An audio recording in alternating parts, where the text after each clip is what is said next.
Jodie Foster, I asked you this story the last time we were on the show. Okay. And we didn't get to air it. But it's to do with Napoleon and Samantha. Yes. But Napoleon and Samantha, you know, people my age remember this movie. Yes. It was you with a lion. Yes, I was with the lion. And because it seems so far away, but, you know, it's you, there didn't seem to be much safety precautions with you and the lion. No, I was 9 years old, and, well, I was working with... There were 3 lions. There was one really old lion with no teeth, he was the actual lion we were supposed to be working with, and then there was a stunt lion who did all the crazy, like, rawr kind of stuff.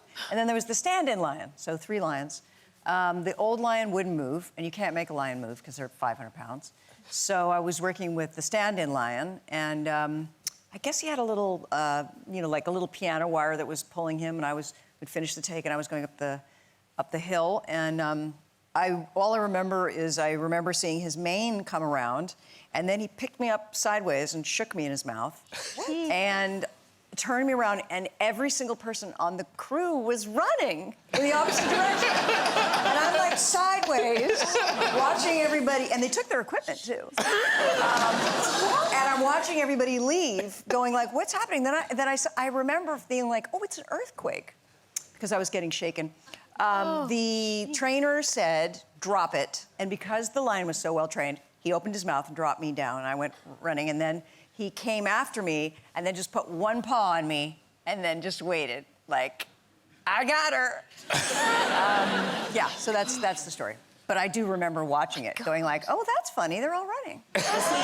Sideways, being shaken. If I'd been there, I'd have been like, okay, come on, lion. That's right.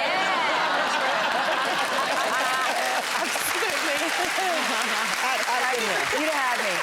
You'd have had my back. You had her back. You had her back. You've been to Australia. Yes, I have. Yeah. And now you had an incident. I think, was it in a zoo? You had an incident. Oh, yes, it was. So you're there and you were visiting these emus.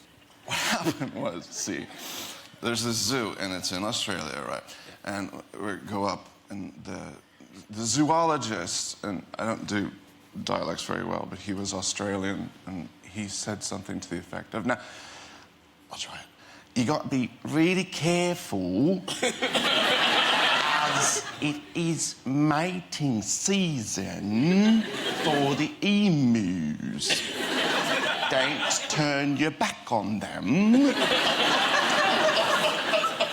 I took it as a challenge. So anyway, we went and looked at emus, about like that, and I was looking at an emu, and suddenly, what the hell? There's an emu behind me with like a bird boner. I mean, what the? I'm telling it like it was, and it was not like, you know. Was it impressive? It didn't look like lipstick, I'll tell you that. Well, you don't expect it from a bird somehow. No, you don't. I mean, monkeys, I know. I will not work with monkeys at all, ever again, because if they get frustrated, for instance, then they'll disappear up into the rafters and start pulling the set apart and masturbating. Why are you laughing? It's the truth. It's serious. This is what I do for a living. And that monkey that you saw in that picture, that one, I don't know if you have it again, but yeah, that one, you little asshole. Is he biting you there? You know what he's doing? He's wearing a fur bikini because he's got a perpetual erection. So what, they put a little bit of fake fur on they him? had to build him a little fur bikini to put on him. Oh, there it is! Look, you can see it! He would get ticked off, and what he was doing, he pulled part of the hairpiece off instead. And I thought, well, that's not good. And then he got really angry with me, and he climbed up and went and had a wank somewhere.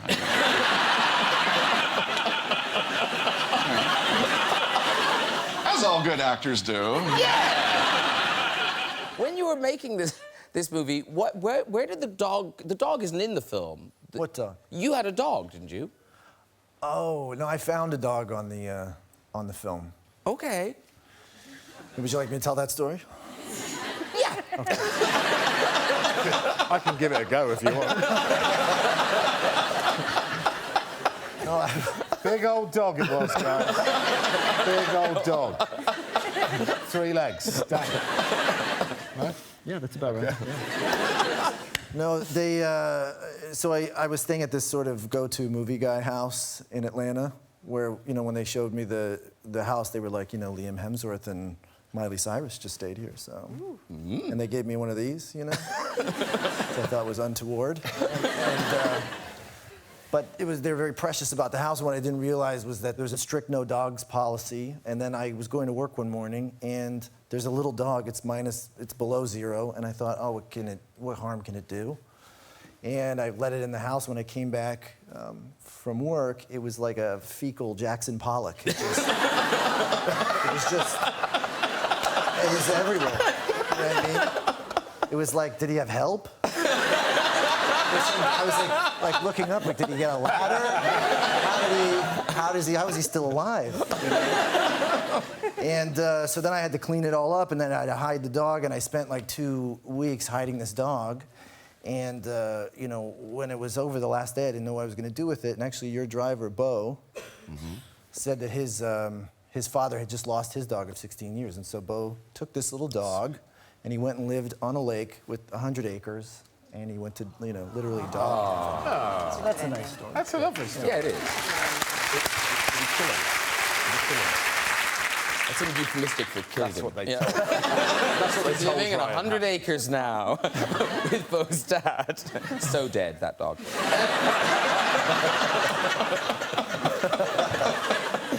He died after the incident, didn't he? End of dog story. Cause something that seems quite tame, like the Grand Canyon in America. Yeah. But you got in trouble there with your family, didn't you? Close to trouble. Close. Yeah. We were there on my 40th birthday, and at this time we only had my son Levi with us, and I guess he was around 2. Anyway, so my wife and I go out there, and we go to the edge of the Grand Canyon. Myself, my wife, Levi, and our dog, whose name is BJ. So the edge of the Grand Canyon. So I have to stop your story then. You've called your dog BJ. That's her name. BJ It's or her name. BJ? BJ. Oh. Yes, it stands. We're for all exactly thinking what it. you Who's think going It to does say stand for that. It absolutely stands for exactly what you think it does. Okay. Beef jerky. Is it just a name? That's Beef her name. jerky. I mean, that's. You shouldn't do anything as a puppy to make her be called that or anything. No. What is he talking about? So, myself, Levi, and Do my you wife, shout Camilla. DJ when you're calling the dog? Absolutely. That's her name. You know, BJ, come. There are people. I like it. It's a popular name, obviously. I have a friend named BJ, an adult man. Yeah. But Just the whole idea puts a smile on people's faces. it does. Yeah, I like it. Extending lives. So anyway, you're in the four park. of us, we go Grand out on the Canyon. edge of the Grand Canyon. The edge is right there, and there's about a 10-foot drop here. We've seen nobody for hours. And we sit down and started having our lunch. And we're sitting there, and all of a sudden BJ starts growling and everything. And I turn and look up, and right about where Lena is this huge mountain ram, just with the horns that big around that curl all the way around. He was probably, I don't know, 400 pounds. But he's looking at me, looking at my dog, really, who's growling. And so I say, okay, this is not a good idea. BJ, you're out of here. I got to throw BJ over the 10-foot cliff down below, okay? My wife is now jetted over there, and I've got my son, Levi. And he's not happy that we're there. I mean, the foot stomp, the throwing up dust, lowering his head, snorting. Camilla gets about where you are, and I've got Levi, and I had to go boom, down the edge of the cliff. She has to catch him. You did not. Yeah. Yeah. Had to. You had to throw the baby. Yes, safely into his mother's arms. Because we've got a 400-pound ram who doesn't want me on his mountain, and he's here lowering his head with his horns. I have the face-off with this ram for about 15 seconds, which seemed like about an hour. It was long enough for me to break a sweat and know that I was sweating and try to calm the situation down. All of a sudden, he hops over the left, bounds down the 10 feet, and runs over. What it was is his harem was on that side of us, and he had come from this side. I probably hadn't showered in 3 days. He didn't want another male scent on his mountain. And so I was between he and his harem. Now, once he got on the other side, he was fine as wine. We were no problem. But he was not happy that we were on his mountain between he and his harem. So that was my 40th birthday. That was a buzz. Wow.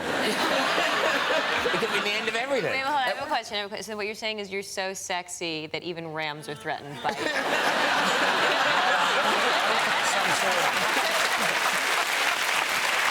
Jack and I worked together. We had a good time. We worked on Tropic Thunder together. And We had did. a No, it was really good amazing. time. I feel like Look, the movie turned out great, so who cares if you're a little bit of a dictator? You know, the thing is, I had fun the whole time except for the one water buffalo incident. Yes. Where I went flying off, I was naked on the back of a water buffalo, in my tighty-whities, not naked. Yeah. And the water buffalo freaked out for some reason and just buck and broncoed me off. And I literally went head over heels, flying and landed precariously between two boulders, miraculously uninjured. And there was like a few seconds for me to catch my breath. And then Ben over the megaphone, can we take that from the top, Jack? I was joking. He meant it. I said no. We will not take it from the top. The stuntman got up on there. But it turned out the buffalo was pregnant. We didn't know. We didn't know the buffalo was a female. That was why she was. And she was pregnant. But the story had a happy ending, didn't it? What was the... We named the baby that got named Jack. Oh, right. The little They water named the baby buffalo. Jack. They named the baby Jack. Apparently there's a baby water buffalo somewhere with my name. That's a lovely story. So, but now you're one of those rare actors who you quite like the green screen and not knowing what's there and Yeah, stuff. yeah, I prefer that over the actual animals. Anything that... You got to give him context. He hates animals. Yes. Like he has a real All of fear. them. I don't like Yes, yeah. I'm sorry. Respect. Yeah, not a well, fear. don't stop saying fear. No. I like the way It's a you say respect. it, but you're saying it in a way that they're gonna take it and run. It's not a fear. It's a I don't understand what you're thinking about, so I don't like to be around you because I can't control. I'm like, Kevin, it's just a poodle. Listen, we don't know that poodle, and that's too much to get into because you're gonna judge me, and I don't feel like that's what should be done here. But did you get to meet? Because obviously you didn't get to meet a herd of ostriches. Yeah. But did you meet? Like, because you're on location for some of it. Well, you know, I mean, for a lot of it, we wanted to expand the Jumanji universe, so we went from the jungle, then we went to the dunes, then we went to the desert, then we went to the snow-capped mountains in Calgary, Alberta, Canada.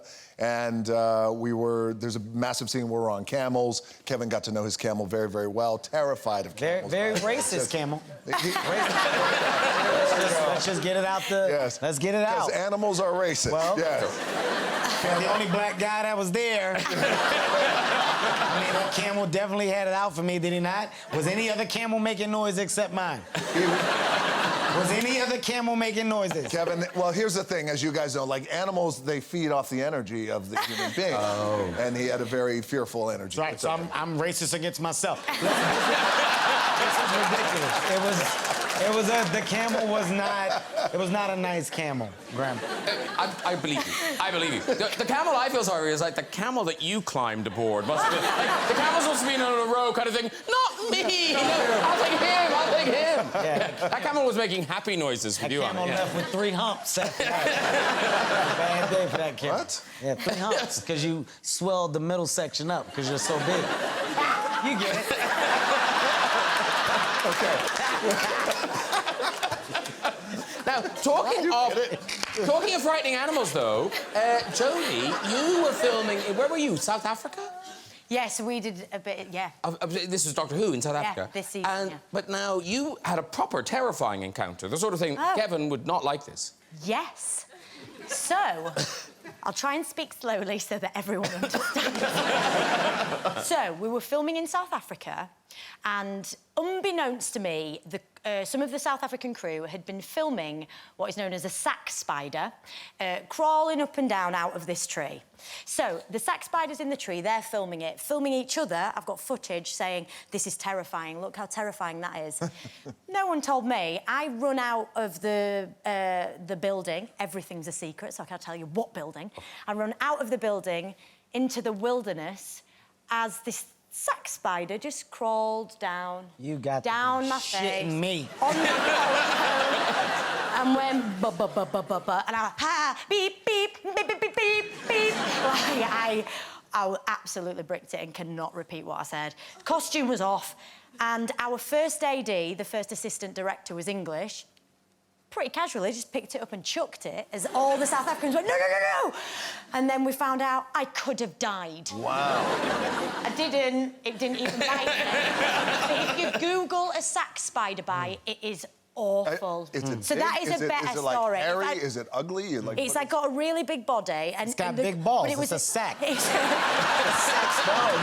It's a No, sack it's the spider. back. not It's that. the You like back. that, his Yes, back. it's a No. sack Not the spider. Balls, no. Everything has to be explained to you. Like, you just don't understand. Back that bit. It's got poisonous balls. Keep going. I'm I know, following. but it's making the story a bit different. It's different for you. So the spider's balls. But yeah, it was horrific. I was so brave. There's so many things wrong. There's so many I things wasn't wrong. scared. I know, that's terrible. There's so many things wrong with that whole thing. First of all, I can break it down, okay? Everybody that was taping it in the beginning were white. That's the first thing. Let's get that out. Let's get that out of the way so that it's not a shot. They were white people. Right, Okay, right. it's fascinating. Oh my God. When it lands on you and you go, oh my God, beep, beep, beep, and you're getting it off of you. People are still taping. They were white. Okay. I'm gonna let you know the whole thing. It's so clear. And then the guy that picked it up, chugged it, he was white. That's the whole problem with this thing. Nobody immediately thought we shouldn't tape it. This could be something. No, it was a tape. It's a spider with big balls. It don't matter what it is. It don't matter what it is. You get out of there. You pack up. We can't shoot today. I'm with Kevin. Thank you. Very quickly, tell us about your cat growing up, Big Puss. Oh, Big Puss. We had this not very imaginative, this big, fat, ginger Tom who was like, who had mental health problems, to be honest. And it was so vicious. And we drove up from Dartford with this cat, and it was so horrible.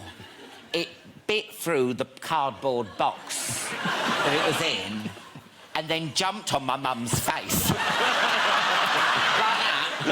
And I'm in the back seat, this cat. My mum winds the window and throws the cat out. And I see the cat. There's so much emotion because I'm thinking, you know, that cat's attacking my own mum, but then you see your own cat with the window. But do you know what? It found its way home. It found its way home. It did. And it's kind of weird because, animals aren't what you do. You're a musician, you're a comedian, but like, even locally, you are known as the guy with the animals. That's right. Well, my wife and I, we sort of run a kind of animal rescue centre. We have a kind of a whole sort of, it's like it's a kind of menagerie of waifs and strays. And so people, once you get a reputation for this kind of thing, people, you're a soft touch, Yeah. So people say, a guy came to the door and he said, oh, you're the bloke who sort of looks after the animals? Yeah, and he goes, I've got a peacock in the van, will you take that? I'm like, where'd you get it? Oh, a bloke up the pub. I was like, no. I mean, so yeah, that kind of tends to happen a lot. And I love the idea that, because of what you do, you get to travel and you get to meet exotic animals. Yes. And you were in Brazil. Was it big cats you met in Brazil? Yes, I made a documentary about jaguars in Brazil, and it was an amazing experience, and I got to meet on this army base. They had a jaguar, which was a mascot, and they said, oh yeah, you can meet her, we can film, you can get up close and personal with this jaguar. It wasn't entirely wild, but it wasn't entirely pet either. It was kind of a bit half and half, and it was in a gigantic enclosure. And we went in, and all the army guys had guns, and they looked nervous, the whole thing. And they were like, I said, where's this jaguar? And they went, well, it's in here somewhere. We don't know where it is. And then he was going, Lulu, Lulu. And then the jaguar comes down, and then this amazing, just stunning, perfectly evolved thing lands, and, its pace sort of slowly making its way towards me. And I said to the guy who was, sort of helping us out with this, I said, what, any tips, anything I should know about what's right around a jaguar? And he goes, always approach from the front. He goes, that's the thing, always approach from the front. I went, right. And I was thinking, really, is that right? Always approach from the front, that seems like aggressive, you know? But okay. So, and as I was walking towards it, he said, "Oh, sorry, never." Sorry. Sorry, he goes, my English is not so good. I'll tell you, it's nice that having a place for the rescue animals is really great. We have a big 400-acre farm, and across the street was a farm for retired circus animals. And my first date with my lovely wife, Patty, I said, I'm going to take her to see the retired circus animals. And we drove out, and there were elephants and giraffes in the middle of New Jersey, you know. But it's a lovely thing to do, and I have some nice memories of my wife and I. Yeah. Because Ellen, you spent a lot of time in America, and like that, you were there for lockdown. I or was, a lot of it. yeah. And, you know, for the first time, I was just saying to Adele earlier on, for the first time in 30-odd years of marriage, we sat opposite the table opposite each other and had dinner every night for 6 months, every night. And it was fantastic, because of our professions. He's a film director, I'm an actress, we're always, like, moving around and, oh, where are you going to be in May? You know, oh, yeah, well, maybe let's meet up for 2 weeks, you know, that sort of thing, constantly. And finally, we just sat and had dinner together every night, and it was brilliant. Had such a good time. Lovely. Yeah. But of course, you were not always alone. You were in Tahoe, Nevada, and you had visitors. You had critters come to call. Oh, yeah, there are lots of wild animals around there. Yeah, lovely to sit and watch this, you know, beautiful wildlife happening in the Sierra Nevada. Incredible. But big wildlife. I mean, you posted this this video. I think it's you and Taylor, and there's a bear, essentially. Oh, yeah. Yes. Oh, wow.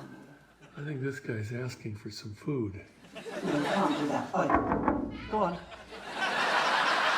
Helen is not having it. Not on our decking. Not on our decking. I thought you were outside of it. Oh, I will be. Oh, my God. I'm going to scare him off. Go on. Oh, my God. Better watch out. No, he's You going? Go on, Dad. Go on. Naughty bear. Naughty bear. Naughty bear. Naughty bear. Wonderful. Naughty bear. Oh, my God. I got a picture of a fox in the garden, but it's not quite the same. You know who loves that video is kids. All kids absolutely love that video. I think they identify with the bear, you know, completely. Oh, yeah, I'm a naughty bear. You know? Naughty bear. But Golda, you will see the bears and up them, because you had even worse visitors when you were a child. Yes, alligators in the back garden. Oh. Did you? Wow. In Guyana, yeah. In Guyana, where I was born, we had alligators just come rock up in the back garden. Did you get to recognise them? Were they, like, friends, or were they all... No. They just used to come and hang out and then disappear and come and hang out and disappear. Would your mother call you in for tea when they were out there? Yeah. You, get inside. Shut down. Yeah. Now, you've made the choice to bring your children back to Australia. Yeah. So were they all born in America and then you brought them back? No, my daughter was born here in London, actually. Oh, right. Yep. And then the boys were born in America. And we moved back to Australia and I live there. Now, you've posted pictures online, and it makes me think, was bringing your children back there that wise? Like, you post this, but, like, that's your house. That's your living room. Yeah, that is, that's one of the bedrooms, yeah. Is it one of the children's bedrooms? Occasionally, yeah. And then, not since that snake lives there. And then you post this one as well. Like, is that in your house? It is, yeah. They're better than paparazzi, though, those animals. Okay. It's a lot more paparazzi in LA. I would take paparazzi over the spider and the snake. Yeah. You know that snake, what you don't see, we'd had a couple of drinks that night when we discovered that snake in the bedroom. And I love Australia. I love Australia, sir. We had a few drinks when we found the snake in the bedroom. It was a Friday or a Saturday night, and we're all standing there going, what is it? And someone's like, it's a brown snake, which can kill you, you know, very quickly. Someone's like, no, it's a tree python, it's something else, it's this. And I just launched into, like, action mode, grabbed it by the tail, picked it up, and everyone starts freaking out, and it starts to kind of coil itself back up toward me, which is getting ready to strike. And I remember thinking, what the hell am I doing? So I just kind of threw the snake back into the bedroom and shut the door. And we don't go in that bedroom anymore. a nail boarded that thing up. We have a little mobile with stars and suns on it that just goes around. Boring. But Ben, growing up, your mother was quite strict about pets. Yes, I wanted a dog very badly as a child, and my mother was a single parent and didn't really want the hassle of dealing with it, and she already had me and my brother, which was enough trouble, and I begged her, and she said, all right, fine, you have to show me that you're responsible enough to have a dog. I said, fine, I'll do that. She said, you have to walk an invisible dog in the morning and the afternoon for a month. And so there I went and got a leash and a collar and wandered around the block in the morning and the afternoon for a month consecutive. And at the end, she was like, I'm still not getting the dog. You don't want to get the dog. So I did not get a dog. No. That is why, it damaged me. But weirdly, what are the chances, Matt, you also had an invisible pet? Well, yes, I had an imaginary friend who was a kangaroo. Called Roo. Because I used to break things, so then I would blame it on the kangaroo. And then, at about the age of 4, I realised that it was a pointless exercise. Yes. And Claire, you are scared of most animals, it sounds like. Yes. Yeah. I didn't grow up... The thing is, I only had sort of guinea pigs or rabbits and things. And then, you know, I did meet an elephant recently called Rachel. And she was really lovely. We got on very well. And, but, yeah, I just genuinely am very aware that they're very big and powerful and probably don't like me very much. So I just sort of stand back and let them carry on and be scared and cry. Well, was it the elephant that was not very nice to you? It did throw, like, poo and things at me. But that was just because it was bored. It sort of flicked them up at me with its trunk, but it was bored of me by that point. It had met me, it sniffed my hand. Yeah. Throw Yeah. Everyone's a critic, And we were thinking about this, so David, you know, because you've done so much filming over the years, you've been on location, you've been in all sorts of extraordinary situations, we've seen them, we remember them.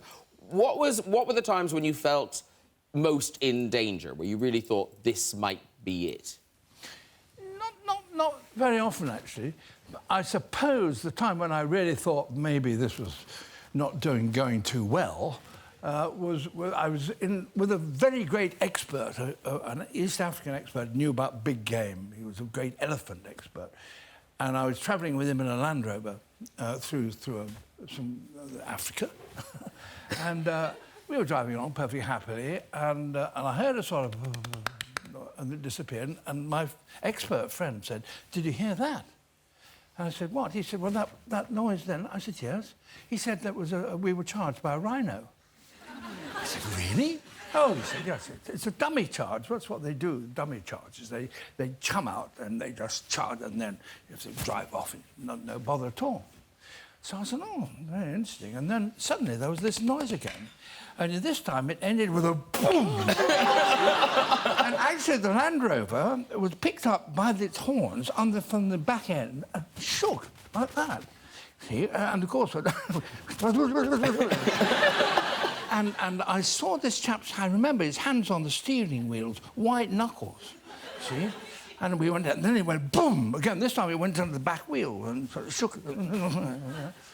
And eventually the rhino went backwards and retreated. And I said, that was a hell of a dummy charge. well, and then boom. And this time it almost destroyed the Land Rover, really. And all we did was to sit there. And if you'd gone out, that would have been dangerous. But as it was, I just hoped that the people who built the Land Rover had done all the nuts up. So that was the worst, I suppose, I've had. Yeah. Well, now, someone else on the couch has had a memorable encounter with nature. Now, Matt Smith, you were, I believe, you were the lady friend. Now, were you in a garden or were you in a field? Where were you? Oh. Is it the wasp? Yes. Oh. Well, I was under a sort of veranda. It was like a Moroccan veranda. This is a while ago, I might add, but I was under a sort of veranda, and we were, you know, we were. Yes. She was on top, and you know, you get an idea. Sorry to be crass, but anyway, to cut a very long and terrible story. Thank you, Graham. What happened was, it's sort of mid-thrust, as it were. This is true. It's terribly true. I was stung. but I was stung on me gooners. So I sort of yelped out, and she obviously thought it was incredible. And I got up and started hopping around, and the bloody wasp had stung me on the knackers. Oh, thank you for that. That deserves a round of applause. All right, off you go with your story. So I used to live in China, and while I was over there... Good start. And while I was over there, I did a bit of travelling, went to central China and went to a zoo, and it was a pretty bad zoo. And I went to the infirmary enclosure, which is like the sick animals are there. And there was this huge, big white tiger, beautiful big thing, in a really small cage. And this cage was close enough to put your hand in. It was no health and safety at all. And as the tiger walked towards me, I was just admiring it, beautiful thing. It turned around and walked the other way. And as it walked the other way, it just lifted its tail and projectile urined all over me, in my mouth, in my eyes, in my ears, clothes. And it's a sick tiger. And exactly, yeah, 100%. And of course, all these Chinese people with phones came over to me and were taking pictures, going, "Oh, you're so lucky, you're the luckiest. Oh, it's amazing when that happens." I didn't really feel that lucky, but I'm told it is. I'm told it is. Flip or walk? Flip or walk? Go for flip. Oh, you want to be flipped? Okay, there